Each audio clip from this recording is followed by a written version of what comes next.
संगत जी, बड़े प्यार और सत्कार से कहिए धन निरंकार जी। सतगुरु माता सुदिशा सविंदर हरदेव जी महाराज की जय। सात संगत जी, दासी एक विचार बता रही है आपको। ये विचार पूरा सुनिएगा। और सात संगत जी, ये विचार से बहुत अपने जीवन में बदलाव आता है।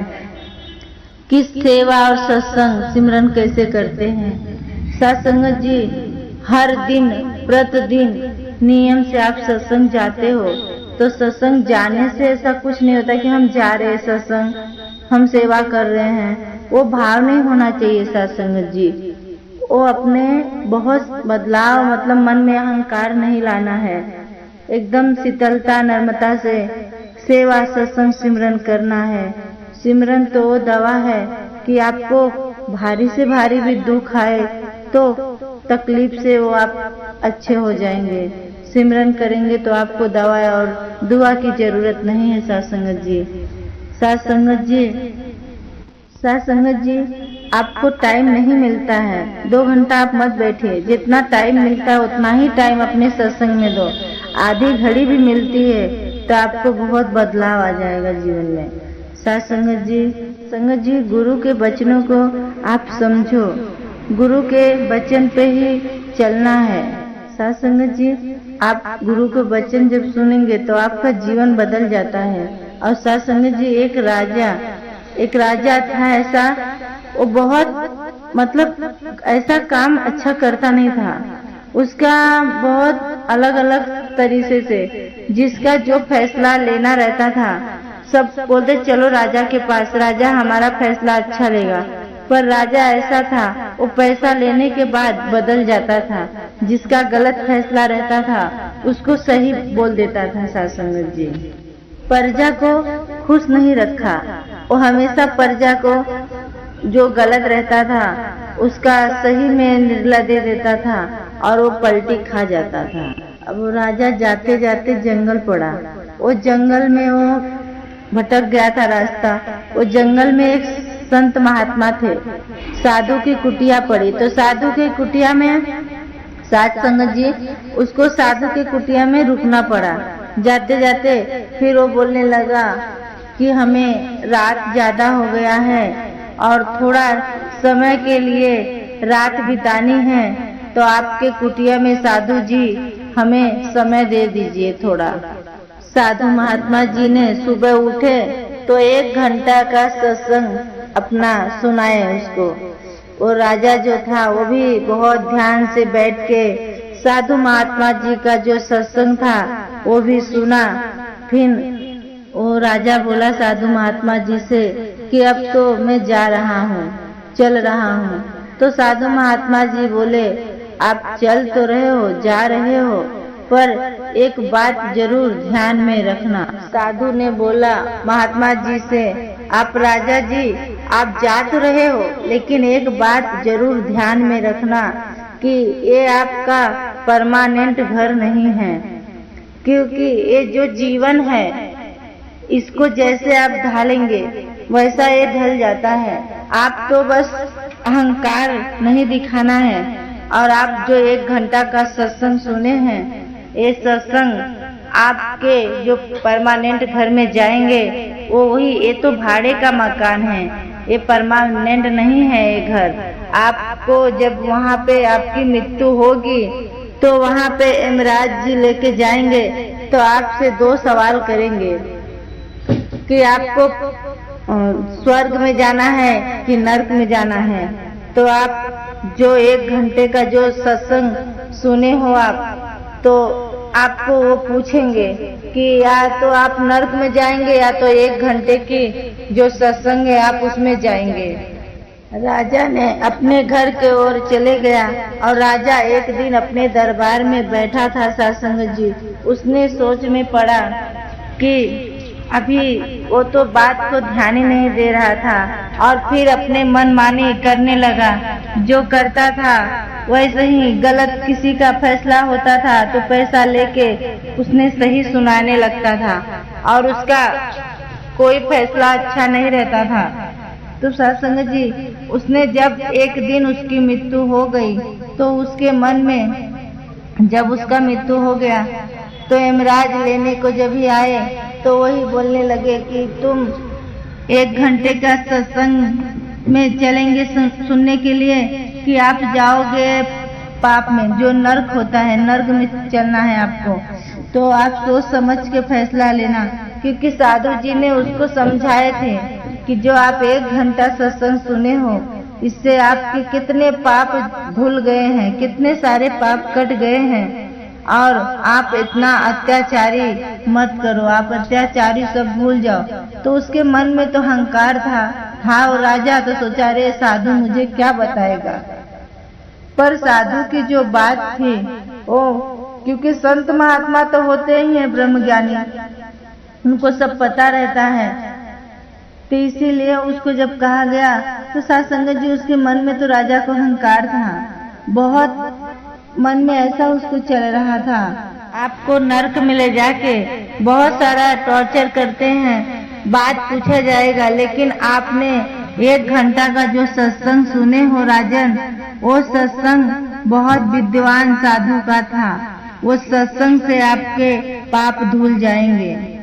वो यमराज से बहुत बोलने लगा राजा कि मुझे तो 1 ही घंटा का सत्संग सुनना है, सुन के आने दीजिए, फिर मैं आपको निर्णय बताता हूँ। तो उसने अभी 1 घंटे के सत्संग में जब बैठा तो वो साधु की बात उसको याद आने लगी कि जब मैं 1 घंटे का सत्संग सुनता हूँ तो मुझे कितना सारा फल प्राप्त हो जाता है, इसीलिए मुझे 1 घंटे का जो सत्संग का है ये बहुत जरूरी है सुनना। वो राजा को बुला रहे यमराज बहुत सारे इशारे में, लेकिन वो इशारा का ध्यान नहीं दे रहा था, वो बस सत्संग में लगा हुआ था।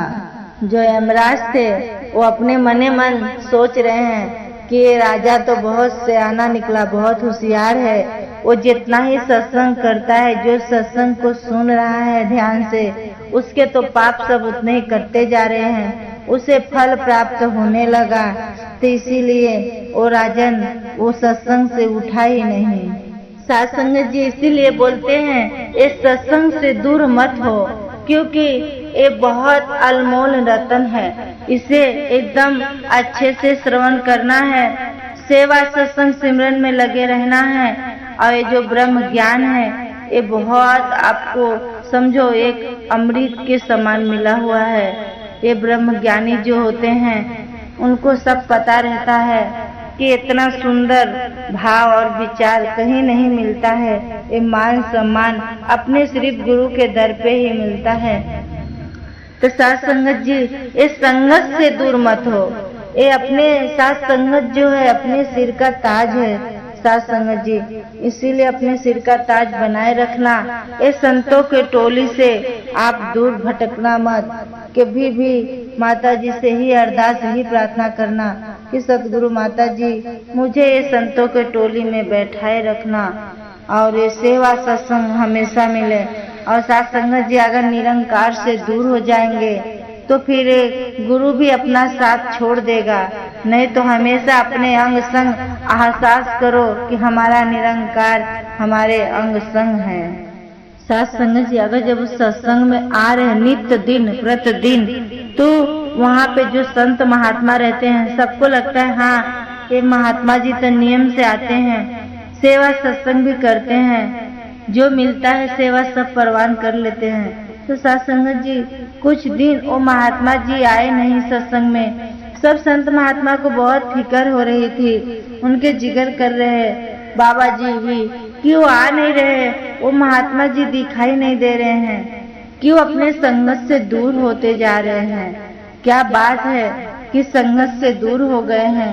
अभी तो वो महात्मा जी के घर पे चलना चाहिए और कुछ समय के लिए पता लगाना चाहिए हमें। जब संत महात्मा जी उनके घर पे पहुँचे तो महात्मा जी घर पे नहीं थे, उनकी तबीयत खराब थी, तो सब हॉस्पिटल में गए। साध संगत जी जब हॉस्पिटल में गए तो महात्मा जी से मिले और धन्यवाद जी किए।